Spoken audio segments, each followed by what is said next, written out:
At some point, roughly 300,000 years ago, a prehistoric human stood over a dead body and did something that no other animal on Earth had ever done quite like this before. They didn't leave. They didn't ignore it. They didn't treat it like a fallen tree or an abandoned tool. They stopped. They looked. And eventually, they did something about it. That single moment, whenever and wherever it first happened, may be the most important turning point in the entire story of human consciousness. Because the way a species treats its dead tells you almost everything about how that species understands itself. Every other animal on Earth has a relationship with death. Elephants have been observed standing near the bones of dead herd members, touching them gently with their trunks. Chimpanzees sometimes carry dead infants for days before finally setting them down. Crows hold what researchers call funeral gatherings, where they mob around a dead crow and go silent. These behaviors are remarkable, but none of them quite cross into what humans started doing. Because humans didn't just react to death emotionally. Humans started preparing for it, memorializing it, and eventually building entire belief systems around it. And that changes everything. To understand what ancient humans did with their dead, you have to first understand what the default setting looks like. Most animals, when a member of their group dies, move on. The body becomes part of the landscape. Wolves don't bury pack members. Fish don't mourn. Even our closest living relatives, chimpanzees, generally abandon their dead within a few days. For most of evolutionary history, that was the norm. Death happened constantly, and life simply continued around it. So the question isn't why animals ignore death. The question is why humans stopped ignoring it. The oldest known evidence of deliberate human burial comes from a site called Cima de los Huesos, which translates to the pit of bones, located deep inside a cave system in northern Spain. Around 430,000 years ago, early humans were apparently carrying their dead deep into this cave and dropping the bodies into a dark underground chamber far from where they lived. Archaeologists found the remains of at least 28 individuals down there. They also found a single beautiful hand axe made from red quartzite, a stone not found anywhere nearby, placed among the bones. Someone carried that axe a significant distance, specifically to leave it with the dead.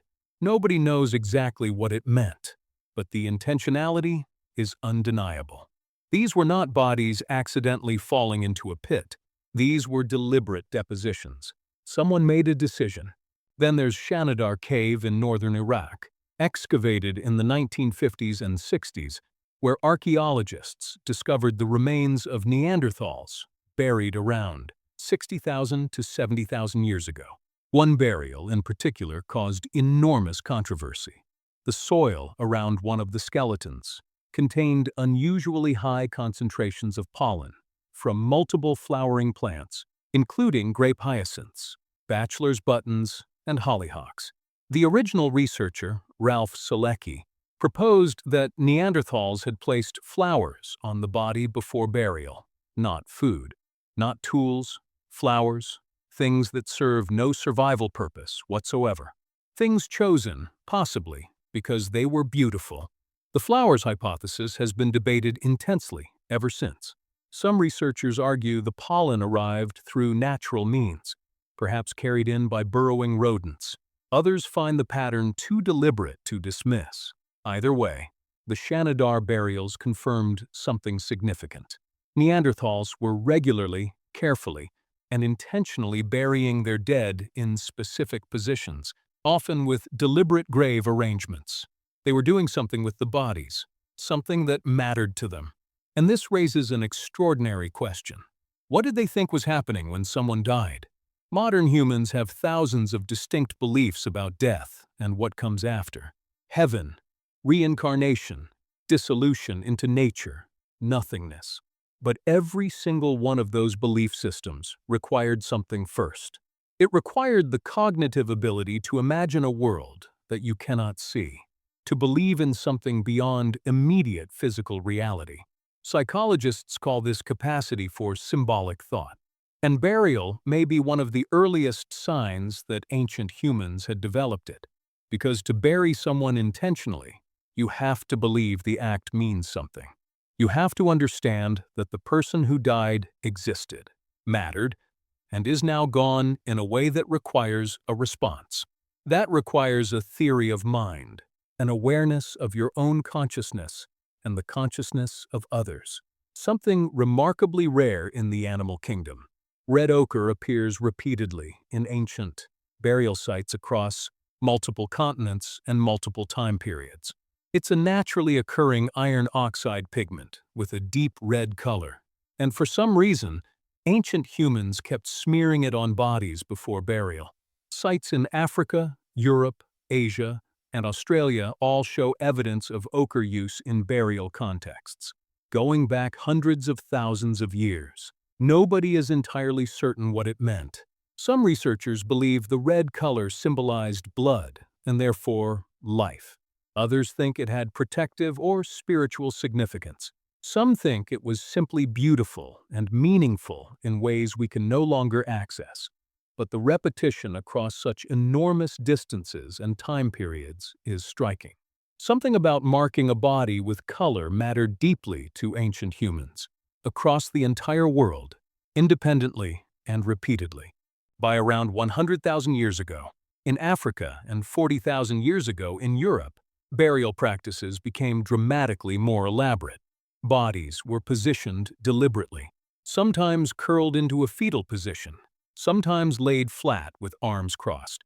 Grave goods appeared consistently: tools, jewelry, animal bones, carved figurines, shells brought from distant coastlines. In one site in Russia called Sunghir, researchers found two children, buried head-to-head approximately 34,000 years ago. Their bodies were covered in thousands of tiny ivory beads that would have taken someone an estimated 10,000 hours to carve individually. 10,000 hours of labor dedicated entirely to honoring two dead children. Not farming, not hunting, not building shelter. Honoring the dead. Think about what that tells you. These were people living in an ice age, in one of the harshest climates imaginable, where finding food and staying warm consumed enormous energy. And yet they spent the equivalent of years of human labor, adorning the bodies of children who were already gone. That is not survival behavior. That is grief. That is love. That is meaning-making. And it suggests that ancient humans were not simply reacting emotionally to death. They were building a framework for understanding it. Some anthropologists believe this is where religion began, not with a prophet, not with a holy book, not with a temple, but with a prehistoric human standing over a body, refusing to accept that the person who had been there was simply gone. The first spiritual impulse may have been grief. The first ritual may have been burial. The first belief in something beyond the physical world may have been born from the unbearable human need to believe that death is not the end, and the evidence suggests this impulse spread with us everywhere we went. Wherever humans migrated, burial practices followed. Across ice ages and migrations, across continents and oceans, humans consistently stopped to mark the deaths of people who mattered to them.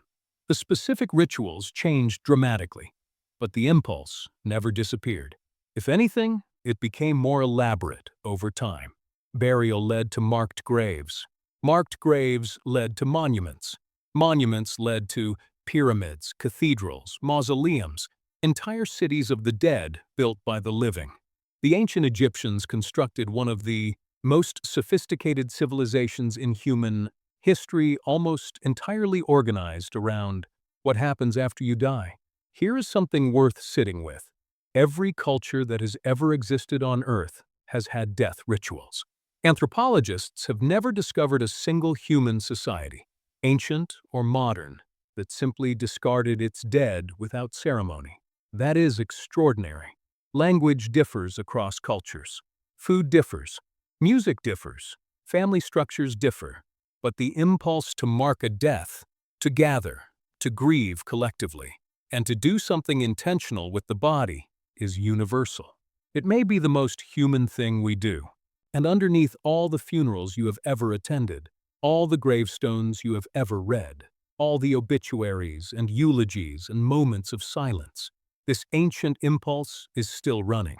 When you stand at a grave and feel that specific human sadness, you are participating in something that began before language, before cities, before writing, before history itself. You are doing what humans have always done, refusing to simply walk away, because somewhere very deep in the human brain, wired in long before civilization gave us words for it, we have always understood that the people we love deserve more than to be forgotten, that their existence meant something, that something should be done, and that impulse, ancient and stubborn and deeply human, is probably the most important thing that separates us from every other species that has ever walked this planet.